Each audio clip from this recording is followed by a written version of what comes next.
Good morning, students.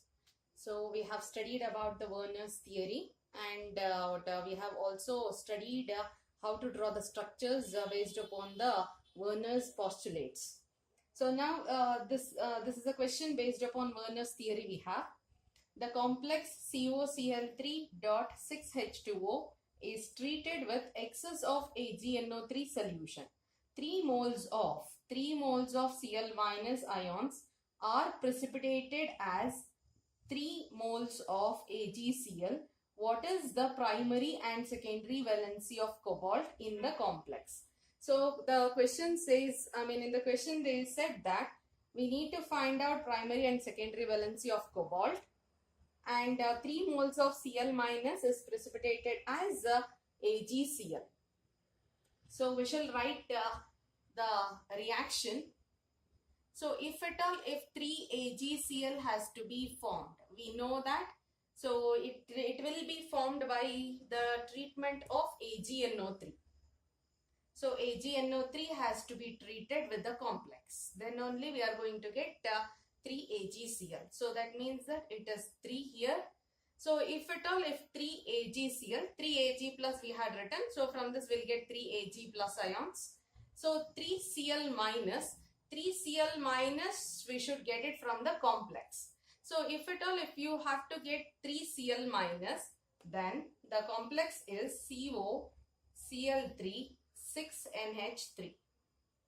So in this complex, so all the 3 Cl's should be coming out as Cl minus, should be ionizing as Cl minus. That means that all the Cl ions should be outside the bracket only.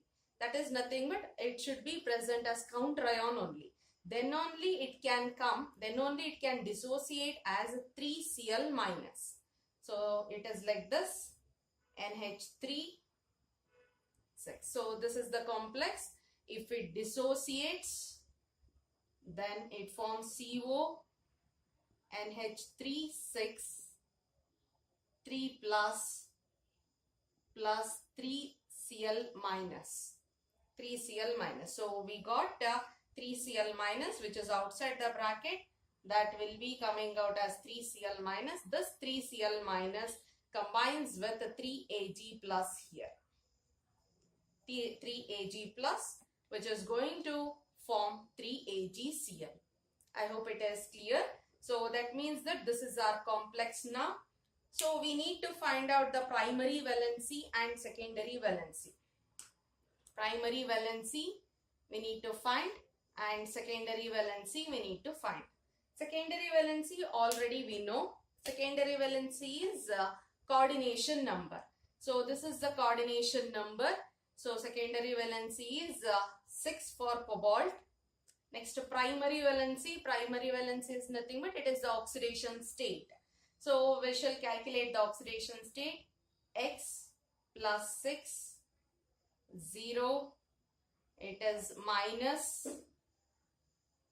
minus 1 into 3, that is equals to 0. For this complex, X is equals to plus 3. So the oxidation state of metal is plus 3. So the primary valency of cobalt is plus 3. Or 3 is the primary valency and 6 is the coordination number or secondary valency. So this is our answer. This is how we have to calculate primary valency and secondary valency for the compound. So this is the first question we have done. We shall move on to the next question now. Next question. What is the secondary valency of the complex platinum Cl2 2NH3 in which no AgCl is precipitated is formed when it is treated with AgNO3 solution? When this complex is being treated with, when platinum Cl2 2NH3, this complex is being treated with the AgNO3 solution, so there is no reaction. So AgCl is not formed there. So that means that, so there is no reaction. That means that, so Cl are not outside. Cl ions are not present as the counter ions. All the Cl, whatever is there in the complex, all those Cl ions are present as ligands itself. All of them are present as ligands itself. So this is our complex. This is our complex. So no Cl is outside. All the Cl ions are so inside only it is. So now NH3 you can't write out because whatever we are writing out, so if at all, if might be either whichever ions, whatever we are writing out as counter ion, that counter name itself says counter ion it is. So it should be negatively charged or it should be positively charged. This is used to nullify the charge on the complex. If at all, if it is not charged, then there is no requirement of this part only. There is no requirement of counter ion, or that whatever the things are there, we don't call that one as counter ions there.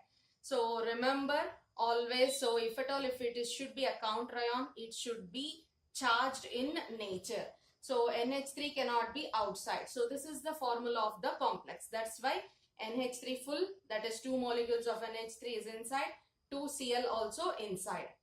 So if you check in this, the oxidation state, we shall see oxidation state of platinum is what X we have taken 2, each one with -1 charge. For Cl it is 2 ammonia, it is a neutral molecule, that is equals to 0. No charge, so 0. X is equals to -2, shift that one, then it becomes +2. So oxidation state of platinum, that is a primary valency. Next, a secondary valency of platinum, that is platinum +2 is 2 + 2. Both are monodentate ligands. So each one will be forming only one bond. That means that 4 coordinate bonds will be formed by these ligands with the metal platinum. So 2 + 2, it is 4. Secondary valency is 4 here. So the question is also what is the secondary valency of the complex, they said. So secondary valency or coordination number, it is 4 there, and primary valency is 2. So next we'll move on to the next part. That is like this. These are the few simple problems will be asked based upon Werner's theory. In theory paper, it may come, may not come. Usually problems are little less only, but we can expect the postulates in the board paper. So next we'll move on to the next we have limitations.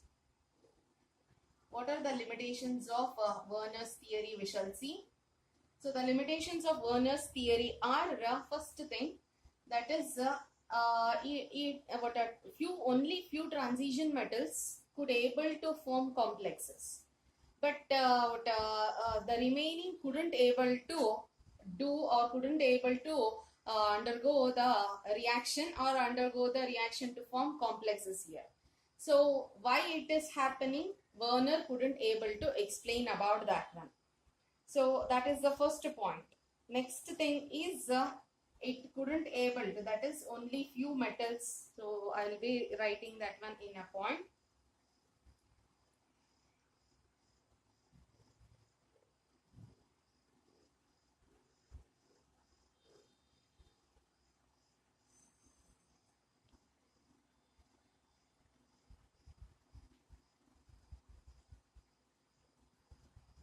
That only few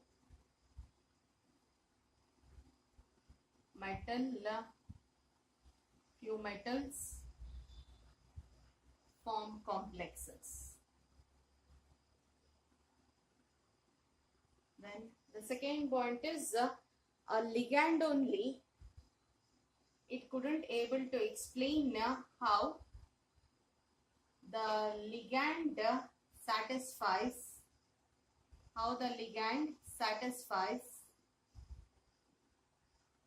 both primary and secondary valency.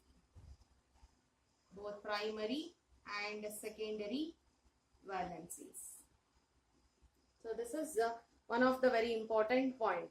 in the beginning only when we were discussing about the theory, I said you to observe only for the first compound.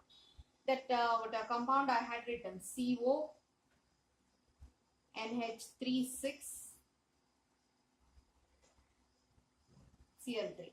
So all the postulates, whatever it was based upon this compound itself. Where in the next compound we have CO, Cl, NH3, 5 and Cl2 outside. So this is the ligand which satisfies both primary valency also and it satisfies secondary valency also. It couldn't able to, Werner's theory couldn't able to explain that one. So the entire postulate was based upon these compounds itself.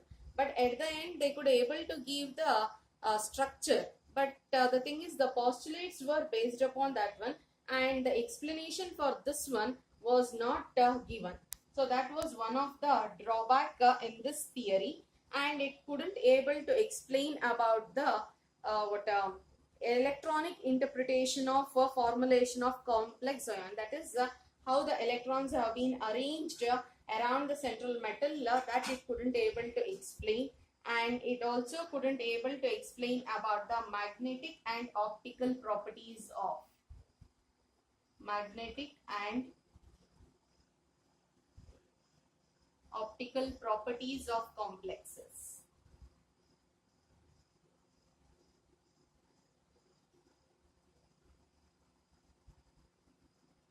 So the first limitation, it couldn't able to explain why only few metals form complexes. So second one, it couldn't able to explain about the how the ligand only satisfies both primary and secondary valencies. And third one, magnetic and optical properties of complexes, it couldn't able to explain. And the fourth point, one more you can add, that is electronic interpretation of formulation of complex ion. So that also it couldn't able to explain. So we know that already we have studied what are many theories. So if at all, if these many drawbacks are there, so few scientists will come to overcome these limitations with their new theories. And their new theories, those new theories are VBT we have.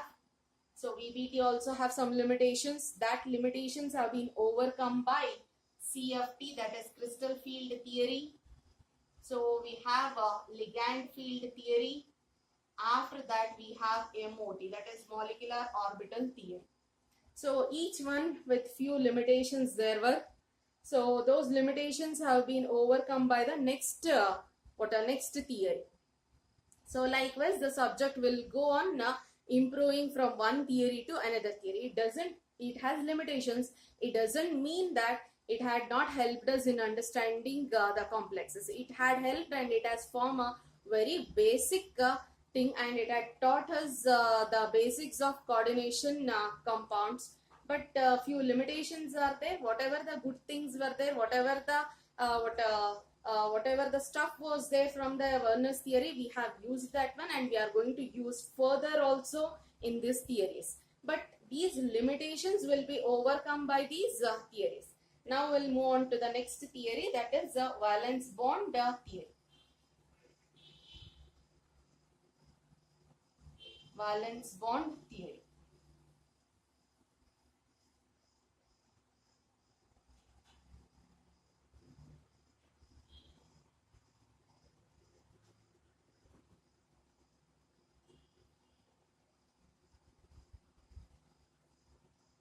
Valence bond theory, in short, we name that one as VBT. So it was Pauling who had given few important and few basic things or few major points regarding this valence bond theory. So in this theory we are going to discuss much about the bonding here. So how the bonding between the bonding in the coordination compounds, that is in ligand and central metal, we are going to discuss here.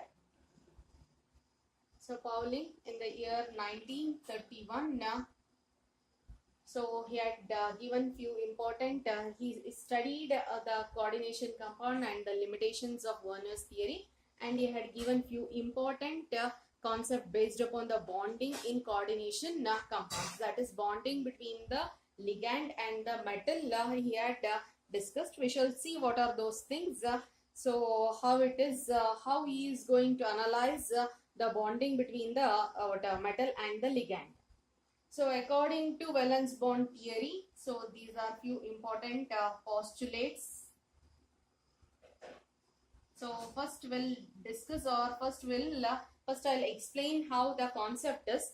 Then we'll write point wise those postulates in a simplified manner.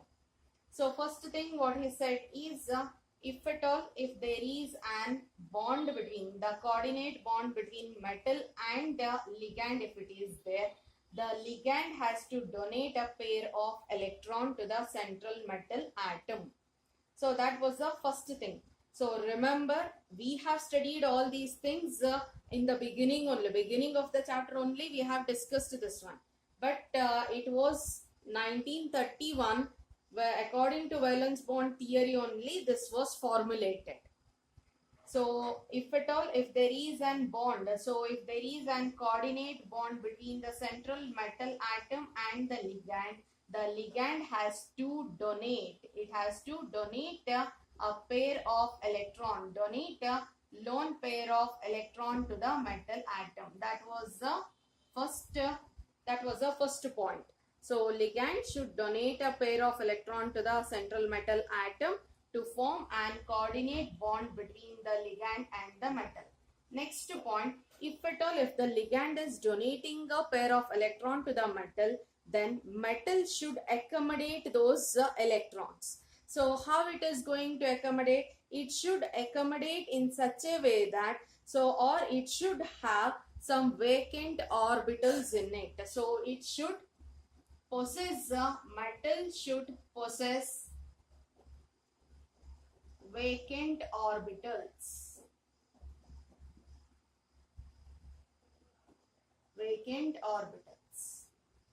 So this is the second point. Metal, if at all, if it has to accept the electron, then it should possess the required number of vacant orbitals. What is that required number of vacant orbitals? So we shall mention that one here. Required number of vacant orbitals. Required number of vacant orbitals indicates coordination number. How many coordination number is there in a complex? What is the coordination number? Those many vacant orbitals has to be arranged by the central metal atom. So it has to arrange the required number, that is coordination number. If coordination number is 6, then the metal should arrange for the 6 vacant orbitals. So if it has 6 vacant orbitals, so ligand will donate 6 lone pair of electrons to it, and with each lone pair it will be forming a coordinate bond with the central metal atom. So this is the second point here. So now if at all, if it is having a vacant orbital, required number of vacant orbital is there. So that is also not sufficient. So required number of vacant orbital, and it should also, all these vacant orbitals should possess equal energy. So all these orbitals should be in equal energy. So when it comes to equal energy, we'll write, we have seen all are in D block only. So we know that inner orbitals doesn't involve in the bond formation. Only the valence electrons and valence orbitals will be involved in the bond formation. In D block, 3D is the valence orbital. 3D we have 4s orbital and we have 4p orbital, or we have 4d also we have. Those also can involve in the bond formation. So in this case, 3D has different energy, 4s and 4p has different energy. So if at all, let us consider in 3D 2 orbitals we have taken. We have seen, we have come across that is somewhere I had written DsP2 hybridization. D I have said. So that means that the D is from 3D. DsP2. So if at all, if this is the hybridization, DsP2 hybridization, so in this case, these orbitals will be involved. If these orbitals are involved, all the 4 orbitals are with different energies. Then, so what we have to do is, we should make that one equal. We should, these orbitals should undergo hybridization. Hybridization is the only possibility where the orbitals will be with equal energy. These orbitals should undergo hybridization, and it will be forming hybridized 4 hybrid orbitals, and all the 4 hybrid orbitals are with equal energy. I hope it is clear. So the metal will be accepting a pair of electron from the ligand. So ligand will be donating a lone pair of electrons to the metal and forms a coordinate bond. So if at all, if metal is accepting the electron, then metal should possess equal number of vacant orbitals. Possess the required number of vacant orbitals, and all the vacant orbitals should be with equal energy. So if at all, if it has equal energy, then these orbitals should undergo hybridization. So we'll complete. These orbitals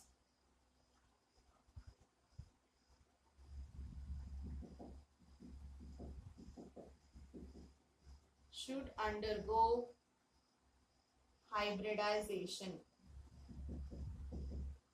It should undergo hybridization and form hybrid orbitals.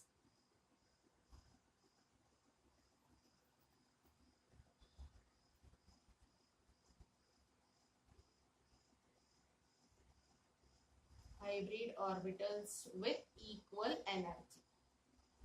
Now what happens? Now we have in the metal, so I will read it out, check. So metal should possess required number of vacant orbitals, and all the orbitals should be with equal energy. These orbitals should undergo hybridization and form hybrid orbitals with equal energy. It is equal energy.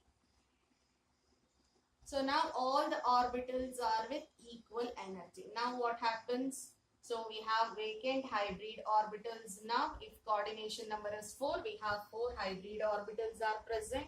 So each one will be accepting a lone pair. Each one will be accepting a lone pair. When ligand approaches the metal, then each one will be accepting a lone pair of electrons from the metal atom. So it is the ligand. Ligand will be approaching the metal, and each one will be accepting a pair of electron from the metal atom, and it will be forming a coordinate bond. It will be forming a coordinate bond. So hybrid orbitals, empty hybrid orbitals, ligand will be donating a pair of electrons to it, and it will be forming an coordinate bond. So coordinate bond is being formed between the metal and the ligand, and these bonds are with equal strength. These are with the equal strength.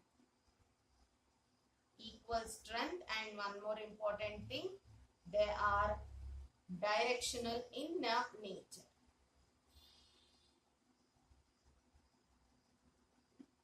Equal strength and directional in nature. So what you should remember, metal ligand bonding, that is coordinate bond. Ligand is donating a pair of electron to the metal. Second thing, so if metal has to accept those electrons, so ligand is giving the electrons, metal should accept those electrons. So to accept those electrons, metal should possess required number of vacant orbitals. That required number is coordination number. If coordination number is 4, then it should possess 4 vacant orbitals. If coordination number is 6, then it should possess 6 vacant orbitals. and all those vacant orbitals should have equal energy. How the orbitals will get equal energy? Orbitals will be getting, if at all, if it is in the same same subshell, then it will have same energy. But if at all, if the orbitals are in different shells, that is 3d, 4s, 4p and all, obviously they'll have different energies. So to make it equal energy, these orbitals should undergo hybridization and form hybrid orbitals, and those hybrid orbitals always will be with equal energy. So those hybrid orbitals will accept the electron from the ligand and it forms a coordinate bond with equal strength. The bond strength will be equal and they are directional in nature.